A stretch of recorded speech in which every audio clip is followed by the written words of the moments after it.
ሰላም ቅዱሳን እንደምን አላችሁ? በዓለም ዙሪያ ላይ ሁሉ ይህንን ቪዲዮ የምትከታተሉ ወንድሞቼ እኔ ወንድማችሁ ተመስገን ነኝ። ዛሬ በእናንተ ፊት የእግዚአብሔርን ቃል ላካፍል መጥቻለሁ። መጽሐፍ ቅዱሳችን በኤፌሶን ምዕራፍ 5 ቁጥር 18 ላይ እንደዚህ ይላል፣ መንፈስ ቅዱስ ይሙላባችሁ እንጂ በወይን ጠጅ አትስከሩ፣ ይህ ማባከን ነውና። ዛሬ የማንባክንበትን አንድ መለኮታዊ ሐሳብ ልነግራችሁ መጥቻለሁ። መንፈስ ቅዱስ ይሙላባችሁ ማለት ምን ማለት ነው? ጳውሎስ መንፈስ ቅዱስ ይሙላባችሁ ሲል ምን እያለን ነው? አንደኛ ራሳችንን ለመንፈስ ቅዱስ እንድናስገዛ እየነገረን ነው። ሌላኛው ደግሞ በመንፈስ ቁጥጥር ውስጥ እንድንሆን እየነገረን ነው።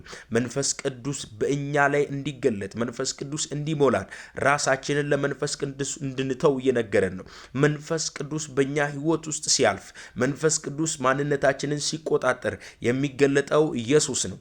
የሚገልጠው መንፈስ ቅዱስ ነው። ስለዚህ መንፈስ ቅዱስን ስንራበው፣ መንፈስ ቅዱስን ስንጠማ፣ መንፈስ ቅዱስን ስንፈልግ፣ መንፈስ ቅዱስን ስንናፍቅ፣ መንፈስ ቅዱስን ብቻ ስንል በመውጣት በመግባታችን ሁሉ እሱም ብቻ እያልን ስንወጣ ረሃባችን ጥማታችን መንፈስ ቅዱስ ሲሆን ምንም አይነት ነገር ሳንናፍቅ ህልውናውንና የአብሮነቱን ብቻ እየናፈቅን እየተራብን ስንመጣ በእኛ ህይወት ውስጥ ሊገለጥ ያለው የመንፈስ ቅዱስ አብሮነት እንደሆነ ልነግራችሁ ወዳል።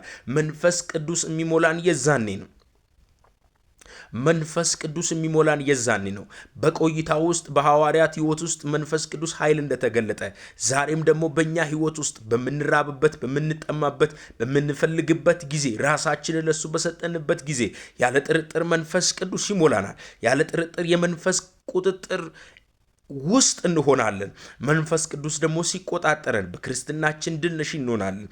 በክርስትናችን እንኳን ድል እንድነሳ የሚያደርገን እኛ ከመንፈስ ቅዱስ ጋር ያለን ህብረት እንደሆነ እንድታውቁ ፈልጋለሁ። ከመንፈስ ቅዱስ ጋር ያለን ህብረት የሳሳ ከሆነ እኛ በክርስትናችን ድል ነሽ አንሆንም። በኃጢአት ላይ የመንገሳችን ጉዳይ ከመንፈስ ቅዱስ ጋር ያለን ህብረት እንደሆነ እንድታውቁ ፈልጋለሁ። ምክንያቱም በዚህኛው ስጋችን ላይ በሚሞተው ስጋችን ላይ ህይወትን የሚሰጠው ህይወትን የሚዘራው መንፈስ ቅዱስ ነው። ስለዚህ ወደ እውነት ሁሉ የሚመራው መንፈስ ቅዱስ እንድትራቡ ትጋብዛለሁ። ወደ እውነት ሁሉ ወደ ኢየሱስ ክርስቶስ ሙላት የሚያደርሰንን መንፈስ ቅዱስ እንድትራቡ ፈልጋለሁ፣ ጋብዛችኋለሁ። ከዚህ ቀን ጀምሮ ጓዳችሁ በመንፈስ ቅዱስ የተሞላ ይሁን። ህይወታችሁ በመንፈስ ቅዱስ የተሞላ ይሁን። ራባችሁ፣ ጸሎታችሁ በረሃብ ይቀየር። ጸሎታችሁ መንፈስ ቅዱስን በመራብ ይቀየር።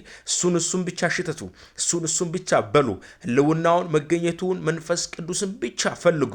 የዛን ጊዜ ኢየሱስ በህይወታችሁ ይከብራል። መጽሐፍ ሲናገር እንደዚህ ይላል፣ እርሱ እኔን ያከብረኛል። መንፈስ ቅዱስ የእርሱ ደስታ ኢየሱስ እንዲከብር ነው። ስለዚህ ኢየሱስ የሚከብረው ደግሞ እኛ በመንፈስ ቅዱስ ቁጥጥር ውስጥ ብቻ ስንሆን ነው። ስለዚህ ራሳችንን ለመንፈስ ቅዱስ መስጠት ይኑን። ወዳቸዋል። አሜን።